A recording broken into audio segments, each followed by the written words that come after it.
Autoridades, señoras, señores, muy buenos días a todos. En nombre de Nueva Economía Forum me complace darles la bienvenida y agradecer su asistencia a esta nueva edición de Forum Europa Tribuna Galicia, que, como siempre, organizamos gracias a la colaboración y el patrocinio de Itinere y Audasa. Es un placer para esta tribuna recibir hoy al ministro de Justicia del Gobierno de España, don Francisco Camaño, que además nos acompaña hoy en su condición de primer candidato de la lista del Partido Socialista por La Coruña a las elecciones del próximo 20 de noviembre. Y quiero agradecer también a Antón Reixa que haya aceptado hacer la presentación del ponente y del acto. La tribuna es suya.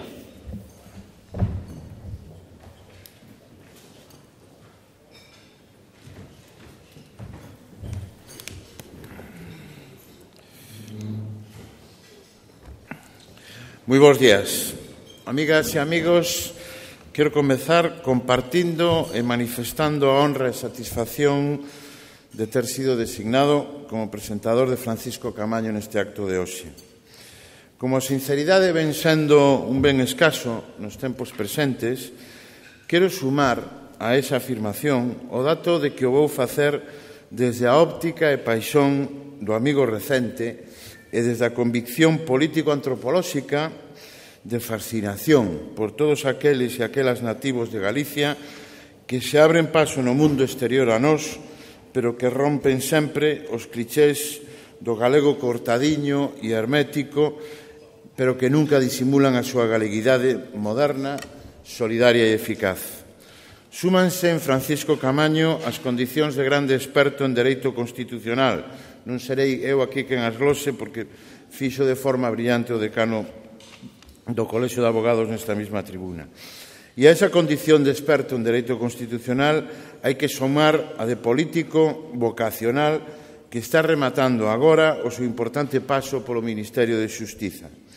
Dous fitos sobrancearon en Camaño nestes tempos recentes. En primeiro lugar, a súa coraxe en desenvolver a reforma da Administración da Xustiza, proceso que, sin dúbida, require a súa continuidade no tempo polo que ten de estrutural e que non deixou de ser interferido por estes truculentos e perversos anos de crise económica.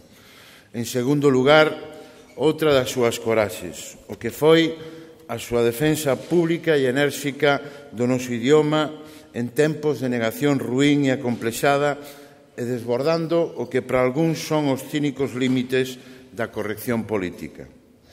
Respecto ao noso Camaño reformador da xustiza, compre constatar o desequilibrio que supón non incluir nin priorizar nestes tempos confusos a xustiza como un dos alicerces imprescindibles diso que se dá en chamar estado do benestar.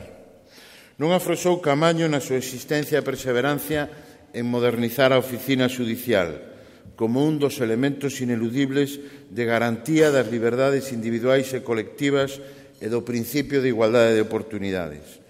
Lembro a brillante intervención do ministro neste mesmo foro sobre o particular e, ademais, como logrou, alo menos a min, facerme entender a complexidade e relevancia do asunto. Eu, que en moitos casos, en moitos momentos, ao entrar en contacto ca redacción de oficios e sentencias judiciais, teño mesmo chegado a dubidar da solvencia do meu título universitario de Filoloxía. Cando comezou esta maldita crise, erguéronse voces sobreactuadas que reclamaban a refundación do capitalismo. Trabúcanse. O que compre refundar son os principios da socialdemocracia clásica que serviron para soster ese cada día máis difuso e manipulado concepto do welfare state, do estado de benestar, e tamén os criterios do crecemento económico. É unha evidencia universalmente compartida que despois desta apocalipse da mediocridade nada volverá a ser como antes. Iso é así. Pero ese regreso a un novo futuro posible non será neutral nin na economía nin no asentamento do pensamento democrático. Nese futuro serán relevantes os proxectos e as ideas, ese produto interior bruto que me atrevería a definir como ideoloxía, conciencia e intelixencia emocionais.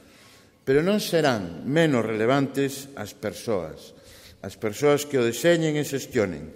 É nese ámbito no que serán imprescindibles persoas como notablemente o é Francisco Camaño, persoas de mirada clara e transparente, que manexa o código da sinceridade rotunda e da expresión cordial, xenerosa e non dogmática.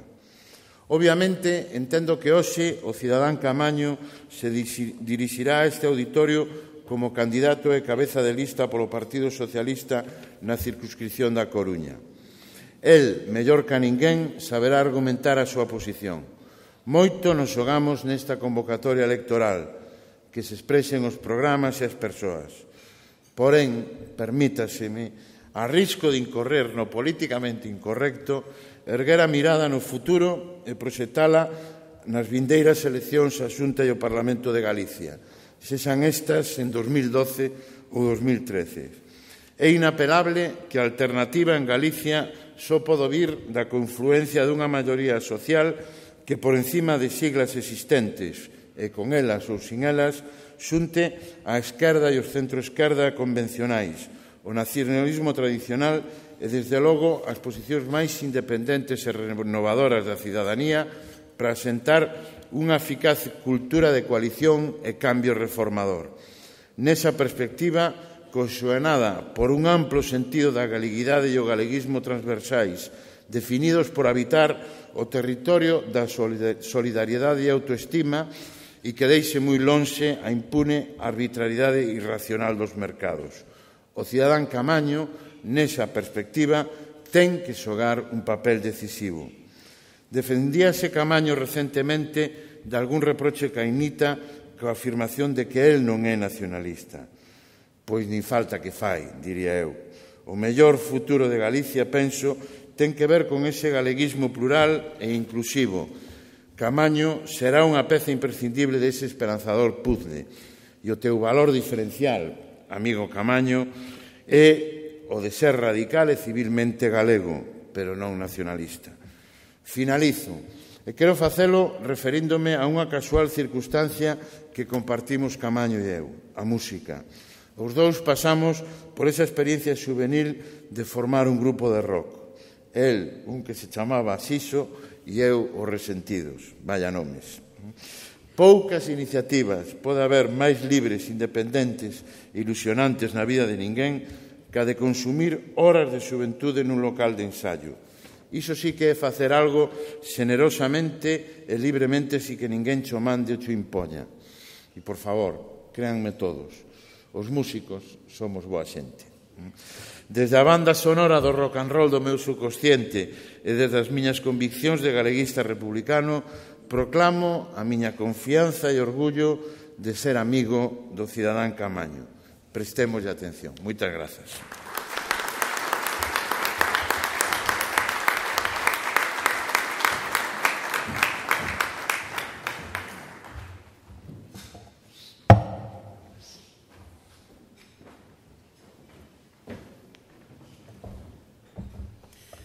Autoridades, miñas donas e meus señores, Antón Reixa é unha desas persoas escasas e privilexiadas cuxa identidade se multiplica en dúcias de inputs. Posee un poder inusitado para xuxerir ideas aos demais. Así que, se me permites o préstamo, ben querido Antón, arrancarei esta intervención cunha estrofa dos Resentidos ben acaída para os tempos que corren. Di así: estamos en guerra e rillando no churrasco hai que reflexionar. Nunca antes este país estivo máis necesitado de meditar, en especial sobre a clase de país que desexa ser. Distraídos en grandes ideas e grandes debates alleos, en arranxar o mundo sen arranxar a nosa casa, perdemos cada día unha enorme oportunidade de traballar sobre aquelas aparentemente pequenas ideas e pequenos debates que en embargantes son os nosos, os de verdade. Como é que pasamos de súpeto do grande problema do desemprego en España á chamada cadena perpetua revisable? Como é que, sendo este un dos países da Unión Europea co índice máis baixo de criminalidade e unha das tasas máis altas de poboación reclusa, alguén plantexa agora este problema ante a sociedade española? Como é posible, ademais, que se faga nun momento en que todos os índices nos indican que a modalidade de crímenes máis violentos está descendendo no noso país e, ademais, estamos a piques de por remate o terrorismo en España? Por que temos que estar explicándolle aos españoles que non é posible unha cadea perpetua revisable compatible co principio de cumprimento efectivo das penas? Por que, cando esos mesmos falan de que existe cadea perpetua noutros países, non engaden inmediatamente que esa cadea, como moito, dura entre 15 e 25 anos e que en España hai penas de ata 35 anos de prisión polos mesmos delitos? É que non hai xuristas no Partido Popular, é que non saben ler os códigos penales dos países democráticos que están ao noso lado, é que non saben que o artigo 25 da Constitución dispón que o obxecto da pena é a reinserción social das persoas. A bofé que o saben. En cambio, prefiren agachar baixo falsos debates pasionais un programa de goberno orientado a facer de España e dos servizos públicos que tanto nos costaron a todos construir un negocio, un novo nicho de mercado para os amigos ultraliberais do señor Aznar. Con tal de gañar, válelles case todo.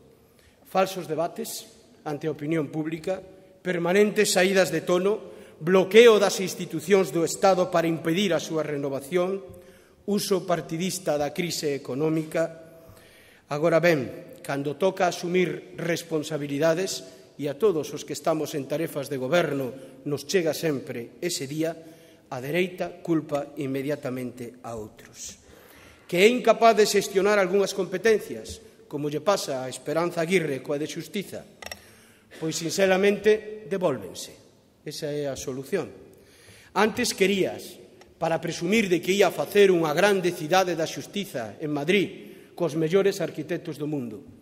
Pero agora que parece ser que iso non é posible e que ten problemas para xestionala no certo, non nos edificios, sino nas persoas, na xestión diaria da xustiza na Comunidade de Madrid, agora nin Constitución, nin madrileños, nin estatutos de autonomía, nin siquera respeto á democracia disolvendo a Asamblea de Madrid e convocando eleccións para que sexan outros quen podan xestionar esas competencias. Non se fai nada diso.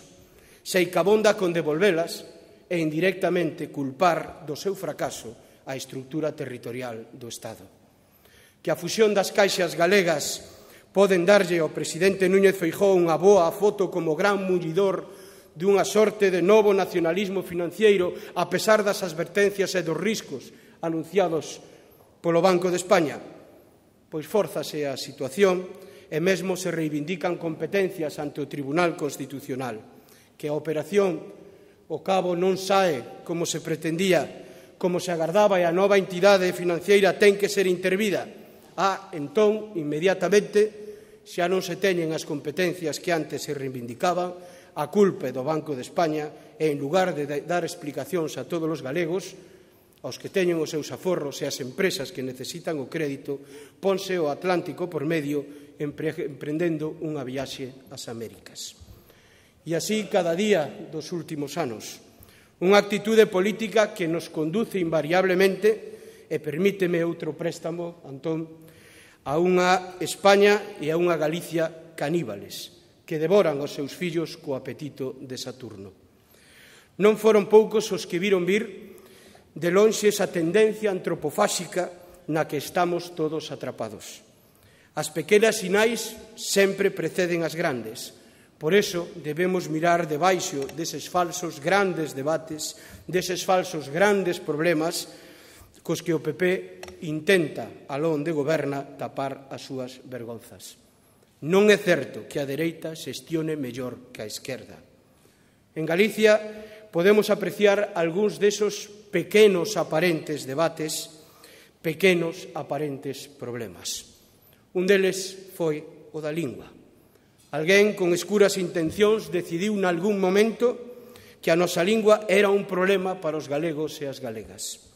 Un virus que conviña tratar como unha enfermidade, cando a realidade é que o galego só é un problema para quen ten algún problema co galego. Ese é o certo. Inauguramos unha sorte aquel día de canibalismo a pequena escala. E, lóxicamente, cando un contrata mariachis, acaba escoitando rancheiras. Ferida a lingua, en pouco tempo desatendéronse outras manifestacións importantes da nosa cultura. E eu pregunto, nunha sociedade global, que senón a cultura é o que lle proporciona sinais de identidade a un país? En cambio, foi o primeiro que sacrificamos con isto dos axustes económicos. Recortar en educación e cultura é o erro favorito da dereita, en España e en Galicia.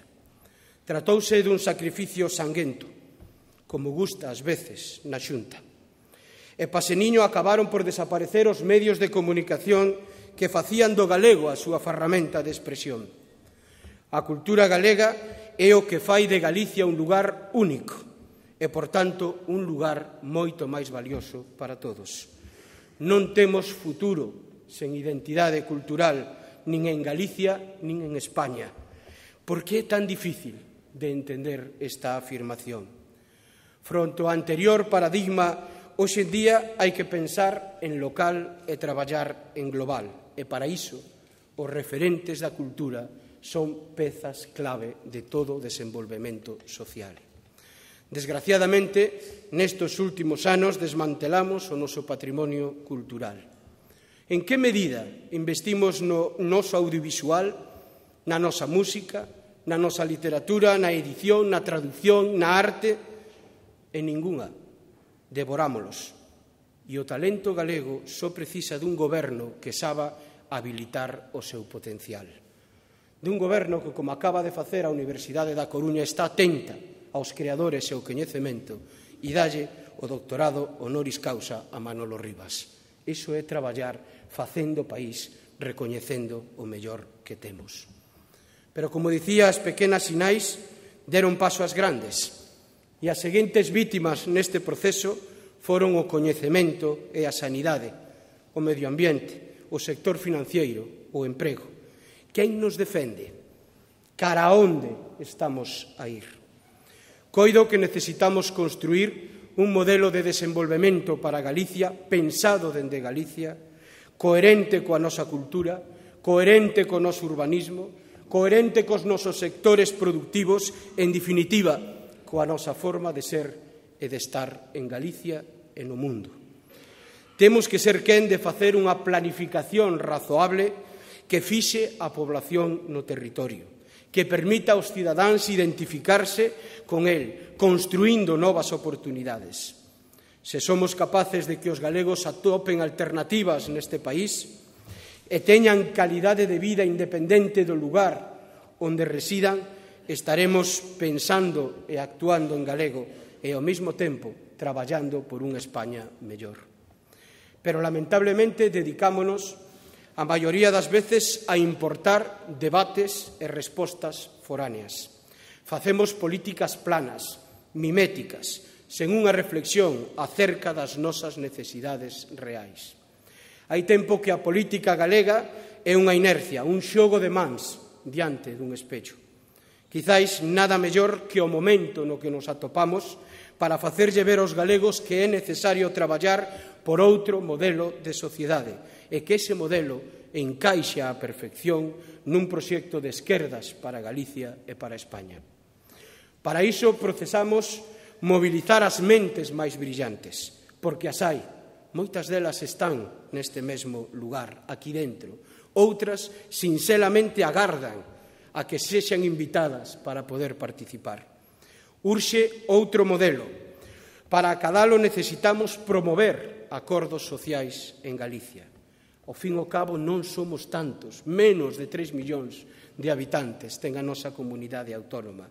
E se somos capaces de facer acordos globais en España e en Europa, como non vamos ser posible facelos en Galicia para atender os nosos problemas?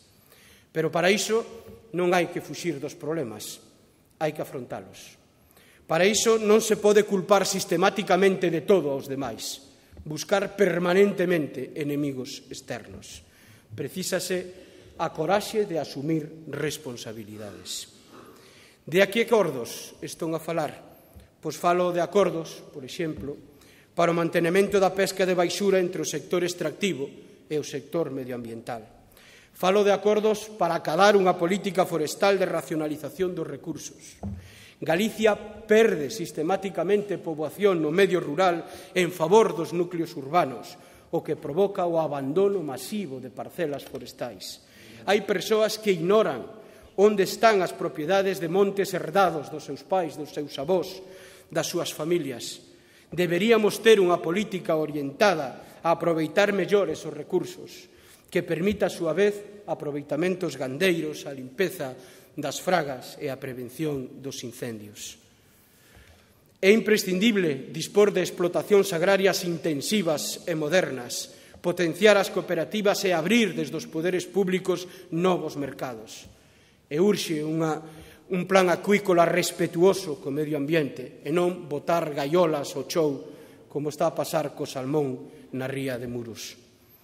Falo de acordos para garantir un desenvolvemento razoable do noso urbanismo e do noso chan, abordando definitivamente o feísmo. Falo de chegar a un pacto coas empresas galegas e con todas as administracións públicas, cos concellos, ca Xunta, co Estado, nun programa único, como está a ofrecerlle a todos os españoles estes mesmos días Alfredo Pérez Rubalcaba para loitar contra o drama do desemprego xuvenil. Falo dun acordo coas universidades galegas para facer as cousas mellor, para diseñar áreas de excelencia e non estar a competir tamén nestas pequenas cousas que en embargantes son as nosas cousas, as importantes.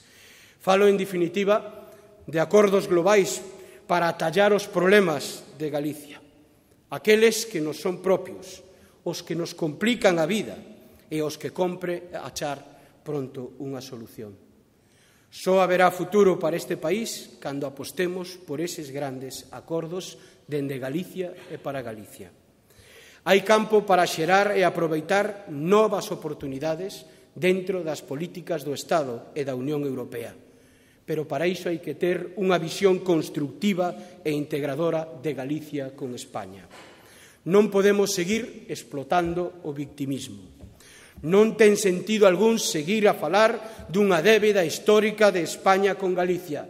Nin existe, nin endexamais entendín tal afirmación. Xa está ben de culpar do que nos pasa sempre aos demais. Xa está ben de ser o fisterre de España, porque asumindo ese papel só conseguiremos amplificar o noso laio. Hai que apostar por unha política distinta da política da resignación.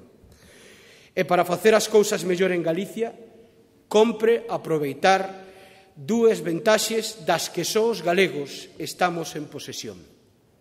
A primeira, coñecémonos a nós mesmos mellor que ninguén. A segunda, coñecemos o mundo e temos iniciativa.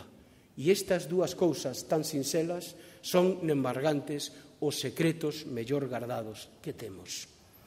Pero ninguén nos vai a dar nada feito. Debemos ganalo día a día traballando arreo.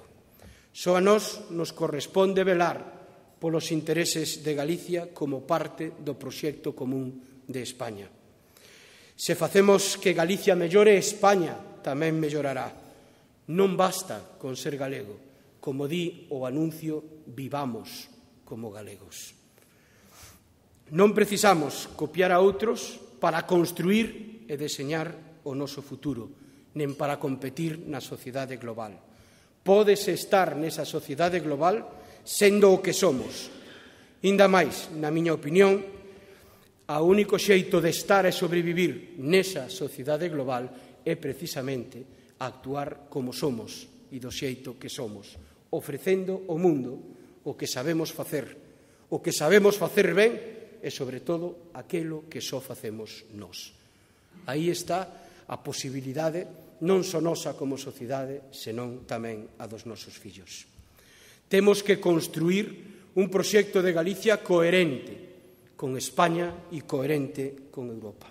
En estas eleccións temos a oportunidade de falar cos galegos dos seus problemas de verdade e non de se hai que suprimir 50 deputados ou de se hai que reformar o Banco de España por unha decisión que nun día ou nunha mañán non lle gustou ao señor Rajoy. Hai que sacar a luz e que afloren os nosos debates, esos que nos teñen que preocupar realmente. Pensemos no envellecemento da población. Alguén dos aquí presente cree que se nós non resolvemos ese conflito que é vital para Galicia, o envellecemento da nosa población, a situación dos nosos maiores, a falta de xente nova neste país, a solución nos vai vir de territorios como Madrid ou Barcelona, nos que cada vez chega máis xente nova. Temos que ser nós quenes traballemos por buscar solucións. Destas e doutras cousas deberíamos estar a traballar e non de debates ás veces alleos, abstractos e puramente artificiais. O País Vasco ten, dende fai moitos anos, o seu modelo. Ten un sistema de cooperativas, de pequenas e medianas empresas, con gran vocación exportadora, e ao redor delas gravita todo un entramado, un tecido social, unha rede tamén de emprego que lle permite soportar nos momentos difíciles un pouco mellor as situacións de crise económica. Hai unha certa compenetración entre unha sociedade pequena e o seu tecido económico e empresarial, e iso lles permite lanzarse ao exterior e subsistir nas épocas malas. Pois ben, a Galicia de hoxe dispón de grandes infraestructuras portuarias, está mellor comunicada que nunca por terra, por mar e por aire, e gracias ao traballo de Pepe Blanco e do esforzo feito polo Ministerio de Fomento e o Goberno de España, o AVE tamén será pronto unha realidade para o noroeste deste país. Nós non temos, é certo, ao lado a Francia, pero temos a Portugal e, sobre todo, temos Brasil, Argentina, Uruguai, todo Latinoamérica agardándonos, porque nos coñecen dende fai tantos anos que os galegos aló son como persoas que naceran ali de toda a vida. Deberíamos, polo tanto, estar pensando como sociedade como aproveitar todas esas oportunidades, como sacar partido ás axudas do Estado, da Unión Europea, a inversión pública que nos últimos anos se ten a facer nesta comunidade, como buscar rendemento a todo isto en lugar de estar a discutir sobre temas bastante artificiales. Deberíamos estar pensando en como aproveitar as oportunidades, é dicir, en crear o que poderíamos chamar unha rede galega, unha rede económica e social construída co mellor do noso sector privado, pero tamén cos mellores servizos públicos para garantir a igualdade de oportunidades e unha sociedade máis xusta. Por iso non podemos permanecer indiferentes diante do desmantelamento que sufren hoxe os nosos sistemas educativo e sanitario, sistemas que son responsabilidade da Xunta de Galicia e que está progresivamente a desmantelar. Austeridade, sí. Aforro na contención do gasto, tamén, pero con equilibrio, e non utilizando a crise económica como un pretexto para facer da educación ou da saúde ou da atención aos maiores un negocio privado neste país. Non caiamos, polo tanto, en debates inanes, nin en debates artificiais, porque o debate de verdade é o cuestionamento da igualdade e do estado do benestar. E Galicia necesita, máis que outros lugares de España, sen dúbida algunha, polas súas características, pola súa situación, esa defensa da igualdade e esa defensa dos servizos públicos. Que un país pequeno como Galicia non aposte pola educación é, sinceramente, unha decisión estúpida. Necesitamos apostar polo coñecemento. Necesitamos buscarnos un sitio na intelixencia e podemos facelo. Temos universidades, temos creadores, temos innovadores. Defendamos eso que tanto a todos nos costou construir. Non ollemos cara ao grande, polo tanto, senón miremos cara ao importante, porque Galicia, este país, espera. Moitas gracias a todos.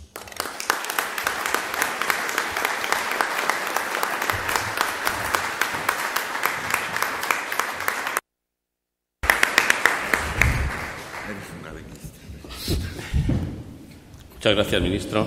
Si le parece, pasamos acto seguido al coloquio.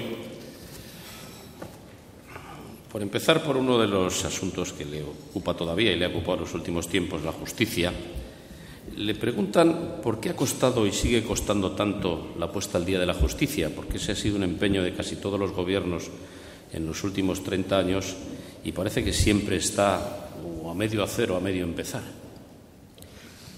Primero, porque la Administración de Justicia, debido quizás a la independencia del Poder Judicial histórica en todo Estado, ha hecho que los elementos de modernización lleguen más tarde que a otros poderes donde también hay administraciones públicas que tienen que gestionarlos. Pero sobre todo porque a lo largo de estos 20 años de democracia, ya 30, voy a situarme en el año 78, la Constitución diseñó un modelo de distribución de competencias en esta materia sumamente complejo. Los actores que intervienen sobre el Poder Judicial son el Consejo General del Poder Judicial, el Gobierno a través del Ministerio de Justicia y las 17 comunidades autónomas, aquellas que han asumido competencias en la materia. Y a lo largo de este tiempo no habíamos conseguido consensos básicos entre todos ellos. Esta ha sido una de las causas. Pondré un ejemplo bien fácil de comprender. Las comunidades autónomas tienen competencia sobre los recursos materiales al servicio de la Administración de Justicia. Todas ellas se pusieron a la labor de informatizar nuestros juzgados y tribunales. Pero 20 años después ocurrió que el sistema Atlante, que es el sistema informático de Canarias, no habla con el sistema Adriano, que es el de Andalucía. Que el de Andalucía no habla con el sistema Minerva, que es el del territorio ministerio, para entendernos. Y que este no se entiende con el sistema Web 2 que tiene el País Vasco. Resultado, un sistema judicial, una unidad del Poder Judicial que, paradójicamente, en la práctica no es unitaria, porque es imposible que los juzgados de España trabajen en red. Nos sentamos en estos últimos 3 años. Nos pusimos de acuerdo Consejo General del Poder Judicial, Fiscalía General del Estado, comunidades autónomas y Gobierno, y hemos aprobado el programa EGIS, que va a permitir que yo creo que en un año, año y medio a más tardar, después de las tareas ya realizadas, los juzgados de España puedan trabajar en red.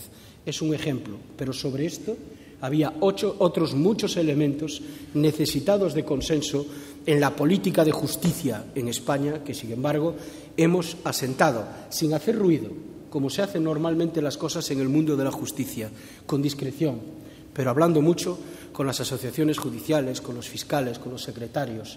Hemos conseguido un pacto básico sobre elementos claves para nuestra justicia que dará pronto su resultado. Siguiendo con ese tema, el Partido Popular en su programa electoral parece que va a patrocinar una reforma, no se sabe todavía su alcance, del Consejo General del Poder Judicial. Es una cosa que se repite con mucha frecuencia. ¿Cree usted de verdad que reformarlo es clave para solucionar problemas de la justicia? Yo creo que todavía la democracia española, hemos probado a través de diversas leyes distintas soluciones, no ha acertado desde el punto de vista de la configuración del Consejo General del Poder Judicial. Tampoco nuestra historia es tan larga. Los procesos de acomodo, sobre todo de la relación en órganos similares, llevan su tiempo en todos los países. Y probablemente habrá que seguir viendo cuál es la mejor forma de elección del Consejo General del Poder Judicial. Personalmente, y es una opinión propia, hablada desde la experiencia de haber sido durante un tiempo de mi vida ministro de Justicia, no creo en las soluciones corporativas. Una cosa es la independencia del Poder Judicial, es decir, la independencia del juez en el ejercicio de su función, eso es una cosa, y otra cosa es afirmar que el Consejo General del Poder Judicial, órgano de gobierno de los jueces, por tanto un órgano político, tiene que ser también independiente. Dicho de otra manera, claro que hay que defender la independencia de cada juez cuando va a dictar una sentencia, sin duda. Pero eso no quiere decir que los jueces tengan que hacer la política de justicia de un país, de la misma manera que los maestros no hacen la política educativa de nuestros hijos, ni los médicos hacen la política sanitaria. Si confundimos los planos y no dejamos al Parlamento lo que es del Parlamento, que es quien define a través de la ley estas políticas, a los gobiernos su responsabilidad, y lo mezclamos todo y confundimos independencia del juez con una falsa independencia del Consejo, entonces no habremos avanzado, estaremos caminando hacia atrás. Se ha referido usted en su intervención a temas de competencias de las comunidades autónomas, que es un tema que está ahora encima de la mesa a propósito de la crisis económica y presupuestaria de las administraciones públicas.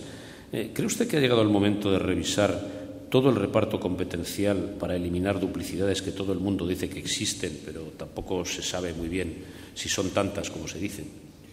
Pues efectivamente yo sí estoy a favor de allí donde exista falta de eficiencia, duplicidades, sea entre la administración local y la administración autonómica, o entre la administración autonómica y la estatal, se suprima.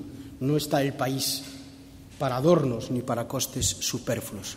Pero cuidado también con ese debate, porque ese debate oculta una visión centralista de España, una visión que en el fondo mantiene que todo lo que es diversidad es un coste gratuito y es absolutamente falsa.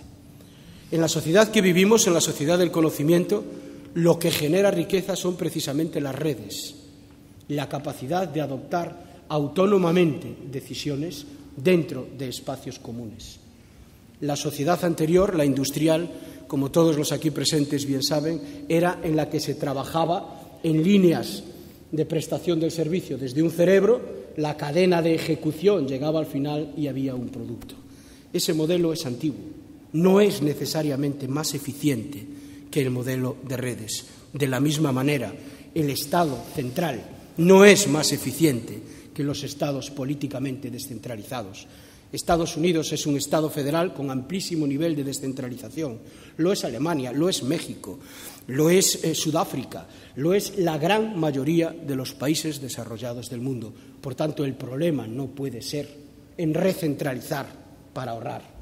Lo que hay detrás de ese mensaje no es una apuesta económica ni de eficiencia, es una apuesta ideológica a la que los españoles dijimos no en el año 1978 cuando aprobamos nuestra Constitución. Dentro de ese punto cabe inscribir probablemente la propuesta del candidato a la presidencia del Gobierno de su partido, el señor Pérez Rubalcaba, de suprimir las diputaciones o por lo menos replantearlas. La pregunta que le traslado es si además de eso habría que pensar en reducir o replantear los 8.100 y pico municipios que hay en España, porque acaba de publicarse que la población media está por debajo del de cualquier otro país europeo. Ese es otro de los debates que se está planteando desde hace tiempo, además, en la opinión pública, especialmente también en Galicia, con el que yo discrepo por bastantes razones. En primer lugar, porque, como decía, Galicia tiene un problema, y España también, de asentamiento de la población en el territorio. Y hay quien cree que esto racionaliza mucho, suprimiendo concellos, lo que hace es generar problemas nuevos, problemas que ya han vivido los países que lo han hecho y que lo han vivido en otros momentos de su historia. Miramos siempre a los países nórdicos que en los años 70 redujeron el número de municipalidades a tasas muy pequeñas y hoy están haciendo el proceso inverno, están creando nuevos municipios porque vieron automáticamente que se estaba despoblando todo su territorio. Y un territorio sin personas no es un país. Por tanto, cuidado con estas reducciones sistemáticas de municipios, porque además los costes de una corporación municipal pequeña en algún lugar no son tan altos como se suele decir y acabaríamos teniendo oficinas delegadas de un lugar central para atender de manera directa a los ciudadanos y eso también supone costes. Pero hay otro problema sobre el que advertía con razón el otro día Alfredo Pérez Rubalcaba. Cuidado también con la representación política de los ciudadanos. La gran mayoría de los concejales de esos 8.000 municipios de España no cobran nada. Y hay que empezar a decirlo. Lo están por vocación, porque creen en la política, porque creen en la comunidad, porque creen que pueden mejorar las cosas. No son un gasto. Y reducirlo, sin embargo, es quitar proximidad y es quitar democracia. Y, por tanto, cuidado con estas operaciones de lifting institucional que aparentemente ahorran gastos cuando los gastos muchas veces están en otros lugares completamente distintos. Parece que todo el mundo está de acuerdo en que la salida de la crisis pasa por Europa. Sin que Europa se lo plantee en conjunto no habrá salida. Pero Europa no ha aparecido de momento en la campaña o precampaña o como estemos frente a las elecciones. ¿Eso significa que hay una visión compartida de Europa? ¿Dos visiones contrapuestas de Europa, me refiero, entre los grandes partidos, o ninguna? Europa está pasando un momento difícil. Acaba de descubrir que muchos de los elementos sobre los que se había construido y que aparentemente eran pilares fuertes son elementos débiles. Y por otra parte tenemos todo el proceso inacabado, casi permanentemente inacabado, de la ampliación, que hace que la toma de decisiones en Europa se retrase también excesivamente en el tiempo, cuando la situación económica exige de los europeos y de los órganos de gobiernos de Europa y de sus gobiernos respuestas inmediatas.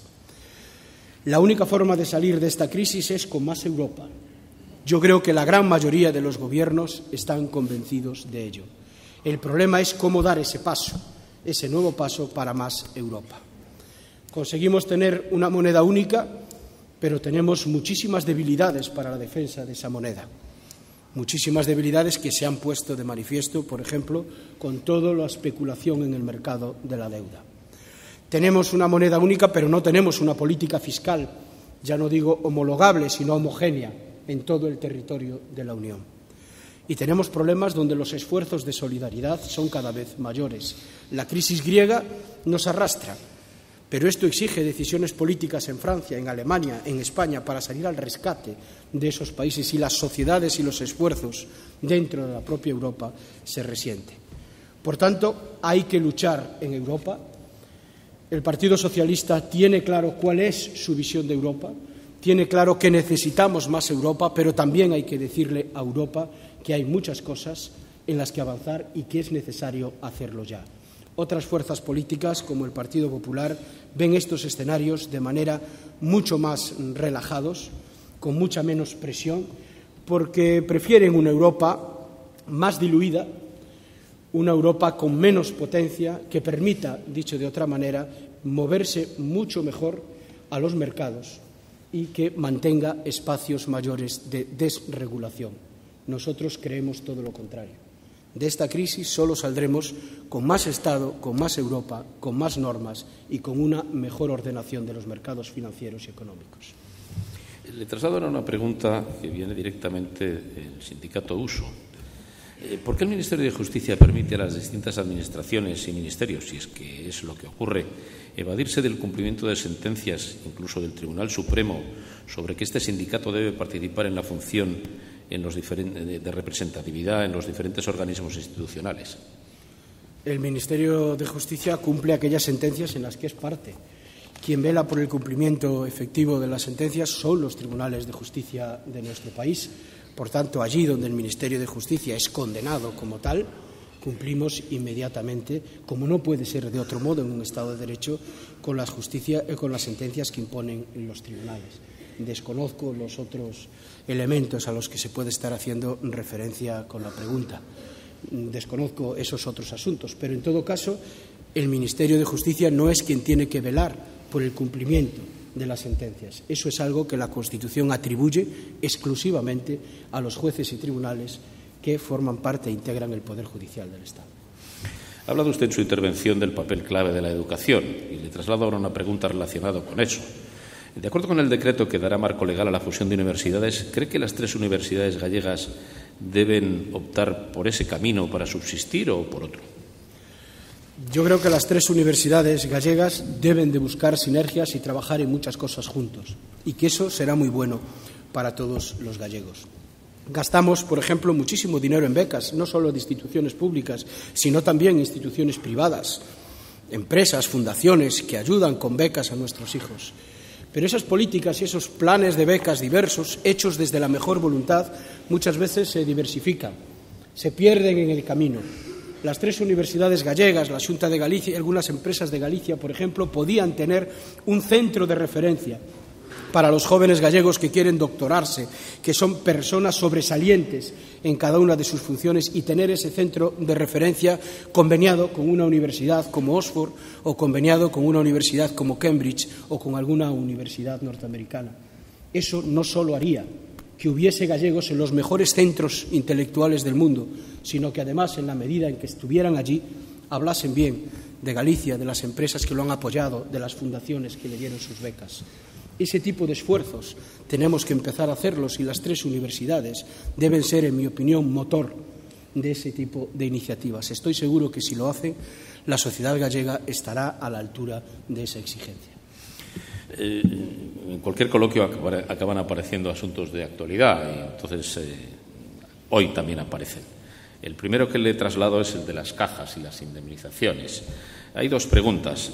¿Cree que los exaltos cargos de la Nova Caixa Galicia deberían devolver las indemnizaciones como parece que uno de ellos va a hacer, según publican hoy algunos periódicos? También le plantean si no deberían dimitir los consejeros de la Caja, como ya hizo una de ellas, y también si realmente esta devolución de todo o parte de las indemnizaciones puede arreglar o anular el escándalo que se ha producido. Yo he dicho que me parecía que la cuantía de esas indemnizaciones, en este caso y en otros que se han dado en entidades financieras españolas intervenidas con recursos públicos, me parecían sencillamente indecentes. Pero esa es una valoración que hago al margen de su legalidad.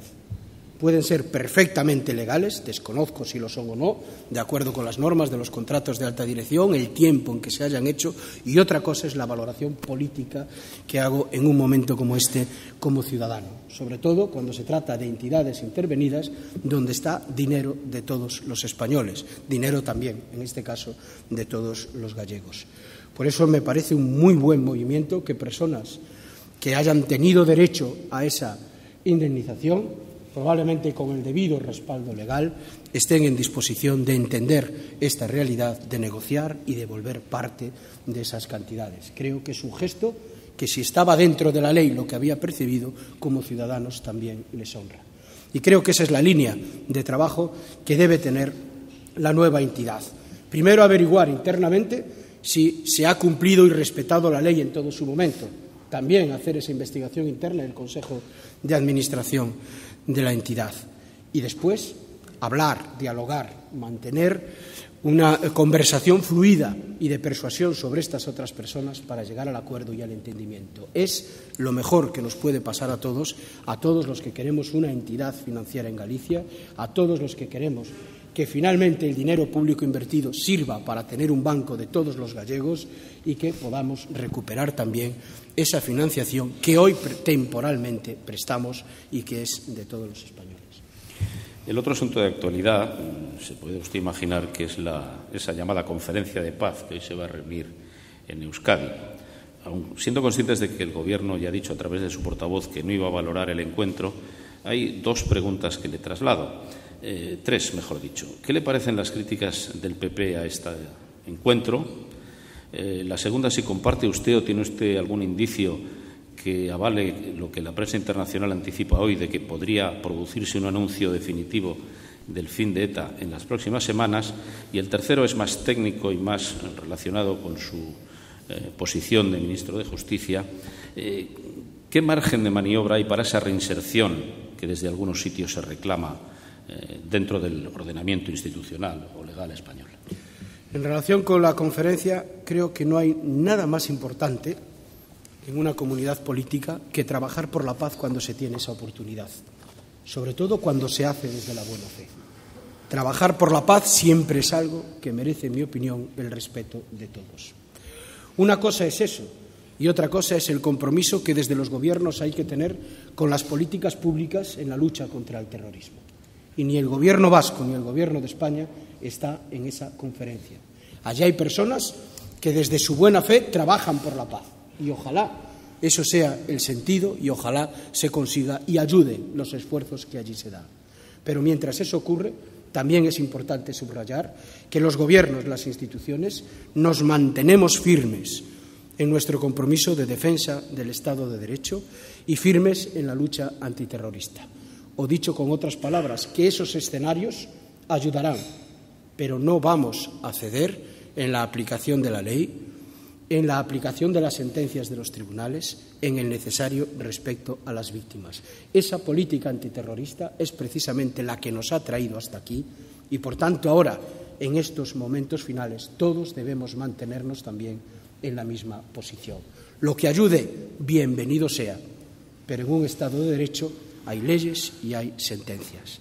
Y precisamente, si esa noticia se produce, si ETA finalmente desaparece por fin de nuestras vidas como la peor de las pesadillas que hemos tenido en estos 30 años de democracia, si lo podemos corroborar, si hay ese respeto a las víctimas de tantos años de sufrimiento, yo creo que la sociedad española, también lo ha dicho, puede, cuando llegue ese momento, ver cuáles son las pautas que establece la ley y, con arreglo a ella, establecer los movimientos que se estimen pertinentes, pero con arreglo a la ley. Ayer creo que era el representante del Partido Popular en el País Vasco quien decía que si eso se produjese podía hacerse algunas políticas en relación con los presos. Eso lo permite la ley. Pero antes de hacer conjeturas, esperemos a que lo primero ocurra y después hablemos.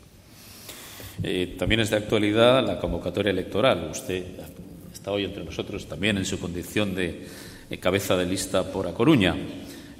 También hay alguna pregunta sobre eso. Las encuestas que se están publicando, ¿cómo influyen en el ánimo de un candidato? Pues influyen en el sentido de que tenemos que trabajar más, no solo el candidato, sino todos los que estamos en esa lista y en esa candidatura para vencer a esas encuestas. Ayer en el circuito de Moto 2, no recuerdo ahora su nombre, era un español, salió de 38, en el puesto 38, y remontó prácticamente a todos y ganó. Nosotros, el Partido Socialista, efectivamente, vamos a hacer lo mismo. Quedó tercero. Quedó tercero. Nosotros vamos a remontar y a quedar primero porque los rivales son mucho menos. Solo tenemos uno y lo vamos sin duda a vencer. Hoy se publica también en relación con esas elecciones la noticia de que se va a producir un debate, un único debate al parecer, entre los dos cabezas de lista a la presidencia del Gobierno, el señor Pérez Rubalcaba y el señor Rajoy. ¿Cree que los debates deberían producirse también en todos los distritos electorales entre los cabezas de lista? A mí me parecería una buena idea. Todo lo que sea transparencia, debate y expresarse ante la opinión pública y ante los ciudadanos es clave en una democracia. Y el Partido Socialista nunca ha tenido miedo a ese ejercicio democrático. Son otras fuerzas políticas las que tienen a veces más dificultades en esto que se llama cómo ordenar, cómo programar, con quién hacerlo, que si unos sin otros. A nosotros siempre nos ha dado igual. Allí donde haya un debate, allí donde podamos estar explicando lo que queremos para los gallegos y para los españoles, allí nos tendrán. Es nuestra obligación como personas, en este caso, que aspiramos ni más ni menos que a representar a los ciudadanos después de que se celebren unas elecciones. La última que le traslado está a caballo entre el candidato y el ministro. Usted va a seguir ocupando la cartera pese a ser candidato. No hay ninguna razón para que no sea así, pero de alguna manera las elecciones pueden suponer un límite a su mandato como ministro. ¿Qué le deja más satisfecho? ¿Para qué le ha faltado tiempo como ministro del Gobierno de España y cómo ha sido la experiencia? La experiencia ha sido apasionante, compleja y difícil. Recuerdo cuando el presidente Zapatero me comunicó que me iba a nombrar ministro del Gobierno de España, lo recordaré siempre, primero por lo impresionante que resulta, por la sensación de agradecimiento que uno tiene, pero sobre todo por la coletilla que seguía. Vas a ser ministro para gestionar una de las crisis económicas más difíciles de la historia. Le dije, muchas gracias, presidente. Pero a pesar de eso, y de que era consciente, ya lo éramos en aquel momento, de las dificultades y del ciclo económico que iniciábamos, sí puedo decir que con un equipo humano muy fuerte hemos podido hacer muchas cosas en la justicia. Recuerdo brevemente cómo estaba la situación cuando llegamos al ministerio. Veníamos de una huelga de jueces, teníamos 17 leyes atascadas en las Cortes Generales, con un debate que casi nadie entendía entre la ciudadanía, pero que a todos nos calentaba mucho entre secretarios y jueces sobre la llamada agenda de señalamiento, y teníamos los titulares de los telediarios hablando de estas cosas. Teníamos a los notarios y a los registradores compitiendo sobre quién iba a desaparecer antes o si se fusionaban. Por tanto, no teníamos el mejor de los ambientes. Conseguimos pacificar esa situación. En 3 años hacer 22 leyes a iniciativa del Ministerio de Justicia, leyes tan importantes como la concursal para nuestras empresas, como la ley de la jurisdicción social para los trabajadores, la reforma del Código Penal que también estaba bloqueada, La reforma del registro civil. Hoy ya no hay que hacer cola en la puerta de los registros porque uno puede pedir las certificaciones de nacimiento, de matrimonio, desde su casa a través de Internet o últimas voluntades, casi todos los certificados que damos, pero sobre todo, como decía, hemos establecido desde la discreción, desde el silencio y con muchas horas de trabajo, los pilares más firmes para el proceso de modernización tecnológica de nuestra Administración de Justicia. Hoy es ya una realidad la oficina judicial. Cuando llegué al Ministerio, lo único que había de oficina judicial era una ley del año 2003 que hablaba de ella. Hoy se puede ir a Burgos, se puede ir a León, se puede ir a Cáceres, entrar y ver cómo funciona la nueva oficina judicial y sentir lo que es. En Galicia no, pero es que esto es competencia de la comunidad autónoma, no del ministro de Justicia. Pero allí donde era mi competencia, la oficina es una realidad.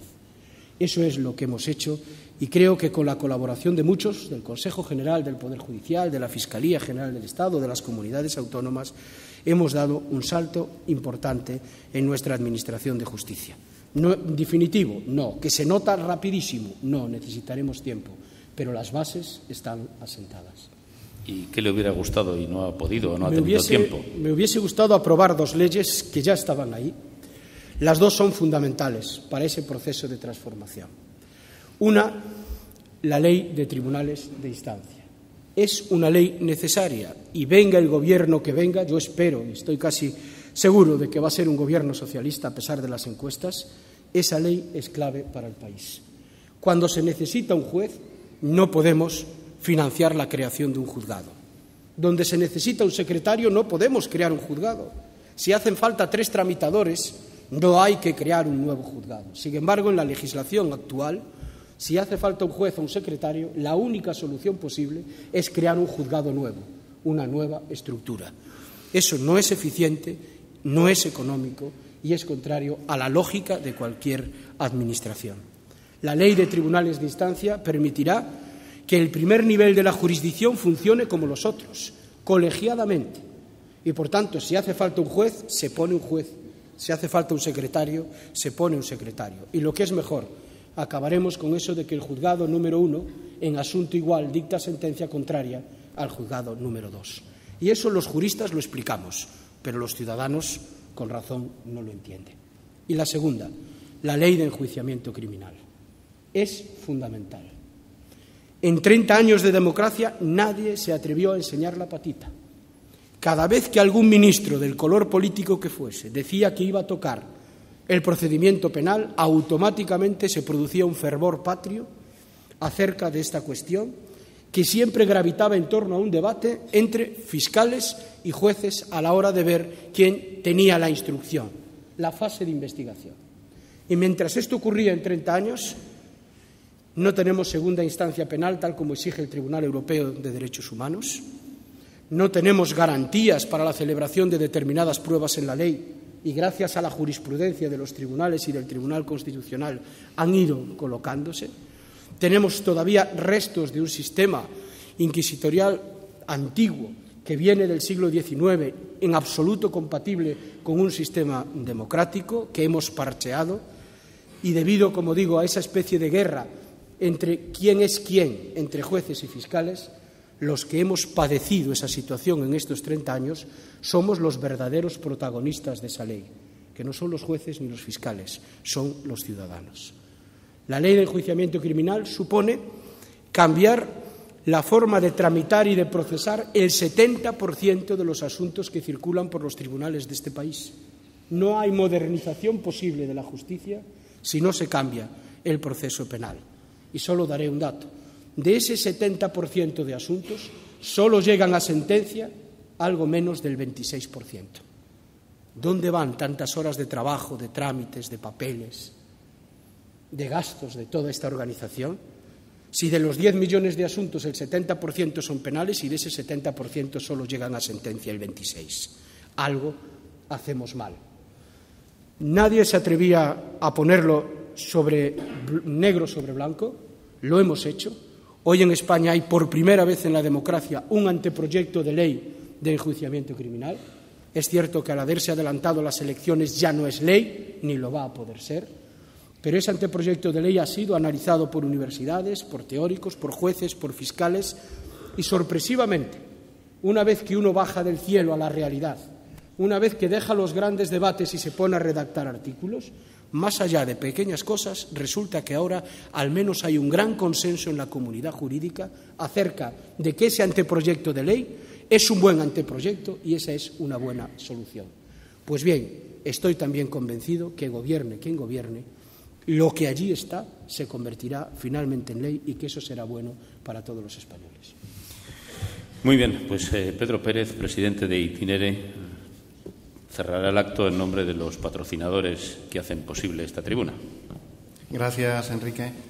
Bueno, en nombre de los patrocinadores solo me resta agradecer a don Antón Reixa su participación esta mañana en nuestra tribuna para presentar a nuestro invitado de hoy, el ministro de Justicia, don Francisco Camaño, que a lo largo de su intervención nos ha expuesto sus preocupaciones, cómo ve los problemas que enfrenta Galicia y cómo abordar la solución de estos problemas, en lo cual, por cierto, explícita o implícitamente siempre el ámbito de la negociación y el acuerdo ha sido parte esencial de esas soluciones, lejos, por lo tanto, de soluciones emanadas de una clarividencia o del acelerón fruto de un hecho cotidiano concreto. Don Francisco Camaño, y yo quiero aprovechar esta oportunidad para manifestar mi opinión personal, que creo que es compartida por muchas personas, ha sido un magnífico ministro de Justicia, es un magnífico ministro de Justicia. Yo creo que el tiempo va a engrandecer la gran tarea que ha hecho al frente de ese departamento y, por lo tanto, le deseamos todo tipo de éxito en este nuevo reto que va a enfrentar el próximo día 20 de noviembre. Muchas gracias y muchas gracias a todos.